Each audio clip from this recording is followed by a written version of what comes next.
Vossa Excelência terá o prazo de 15 minutos para a sustentação. Pediria a Vossa Excelência que mencionasse o nome completo, número de inscrição na OAB, parte represente e local de onde realiza a sua sustentação.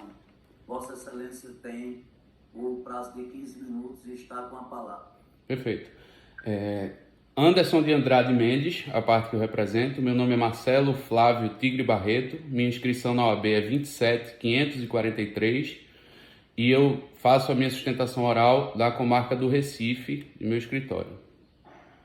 Excelentíssimo senhor desembargador presidente, doutor Demócrito Reinaldo Filho, excelentíssimo senhor relator, doutor Honório Rego, excelentíssimo doutor Évio, desembargador componente desta egrégia turma, doutor Ricardo Coelho, como eu já havia dito anteriormente, um prazer revê-lo bem recuperado.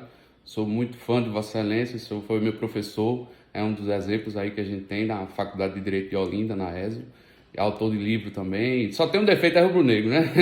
Mas aí é a questão que não está em discussão aqui. Mas vamos lá.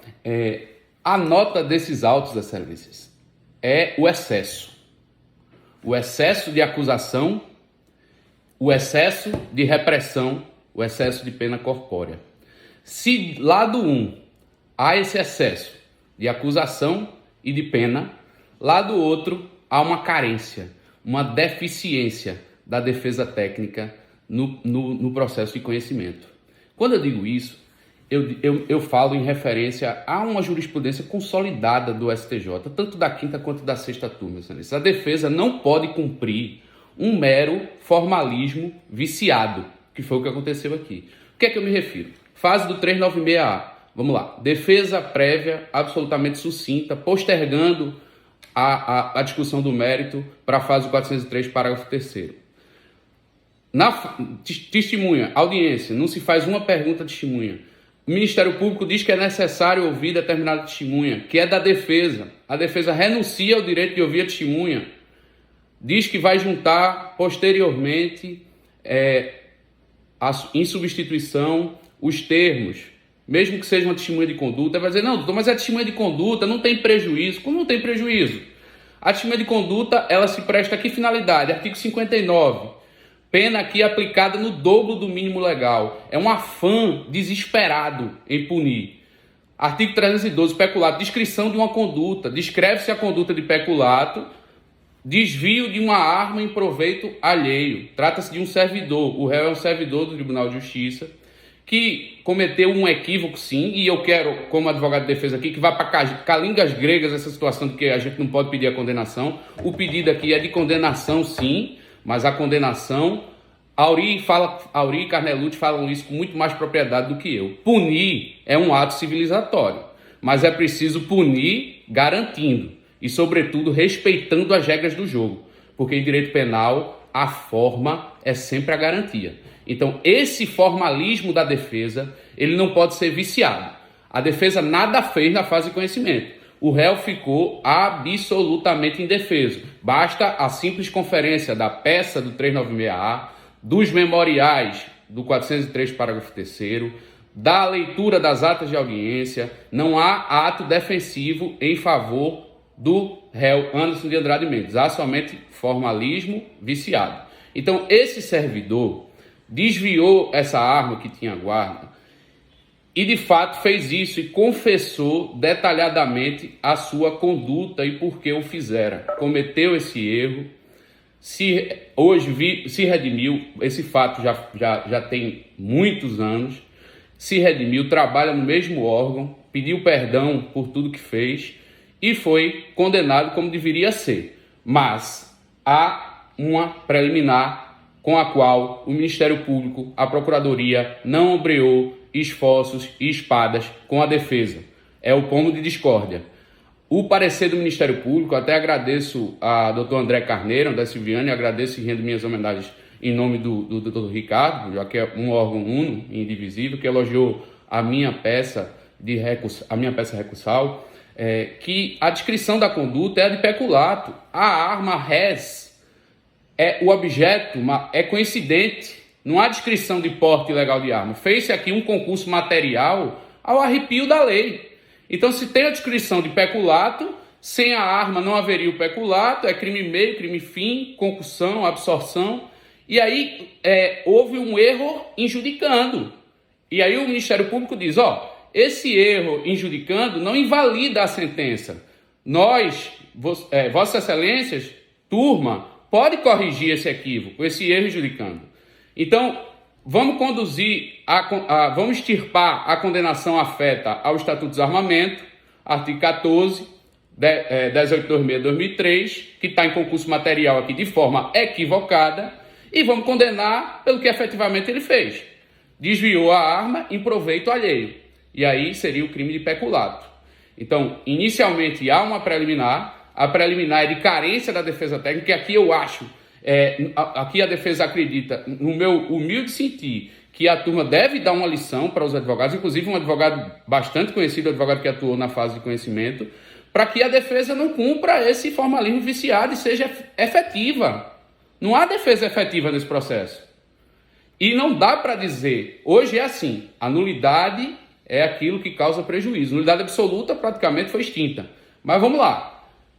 Dosou-se a pena, artigo 59. O cidadão é primário, tem bons antecedentes, confessou a conduta, e aí vai se imbricar. É outra questão que a gente precisa se debruçar aqui, para não dar tanto ofício para o STJ.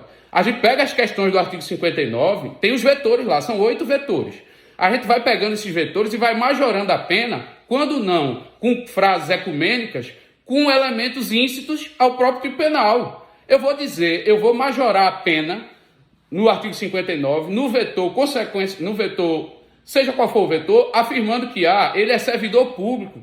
Servidor público, mas ele é funcionário público, mas isso é elementar, ele está cometendo peculato. Como é que eu vou majorar, desbordar do tipo para agravar essa pena em razão de um elemento que está imbricado ao próprio tipo penal? É preciso que a gente acabe com essa cultura, excelências. Os vetores são todos favoráveis. O Ministério Público diz, conduzam, excelências, a pena de peculato ao mínimo legal. O apelante confessou a conduta, nem a atenuante da confissão. A gente está falando de uma atenuante genérica. Nem isso lhe foi garantido. E aí, a dosimetria em si, ela permutou-se do livre convencimento, e aqui fica o registro, não se desconhece que na parte da dosimetria há um maior grau de discricionariedade do magistrado. Perfeito.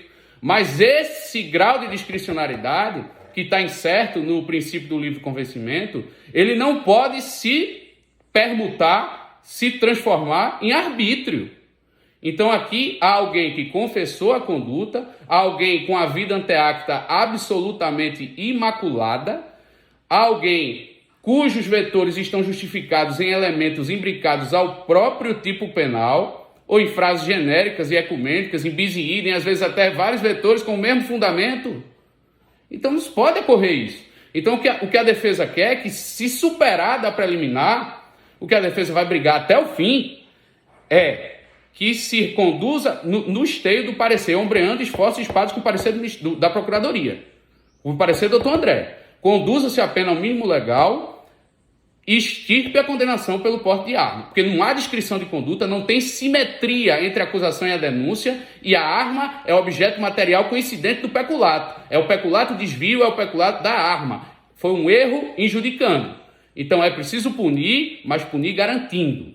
Então é isso que a defesa vem aqui requerer, sobressaltando a questão preliminar, porque de fato não houve defesa nos autos. As testemunhas, a caso de conduta, servem justamente para a gente dosar o vetor, para a gente não, que eu não sou magistrado, mas para dosar o vetor da personalidade, da conduta social. E aí, mesmo que seja de conduta, se presta a esse fim. E não eram de conduta. À época, eu me recordo que o apelante me disse que a testemunha era para explicar o vínculo, a relação que ele tinha com a pessoa que diz, eu tentar ajudar aquela pessoa. Então ele cometeu um crime, cometeu. Ele cometeu o peculato de desvio, cometeu. O processo está nulo? Tá pela carência, pela deficiência da defesa, que não foi efetiva, cumpriu o mero formalismo viciado. E, acaso superada essa preliminar, não há pomo de discórdia qualquer entre o pedido da defesa e o pedido da Procuradoria de Justiça Estadual. Conduzir a pena do peculato ao mínimo legal e corrigir o erro injudicando consistente na aplicação do concurso material do crime meio com o crime fim. É o que se requer. Muito obrigado pela atenção de Vossas Excelências e agradeço novamente a compreensão em relação a esse fato extraordinário consistente no pedido do Dr. Paulo para que eu atuasse por conhecer os autos. Muito obrigado, Excelências. O doutor Marcelo Igre concluiu a sua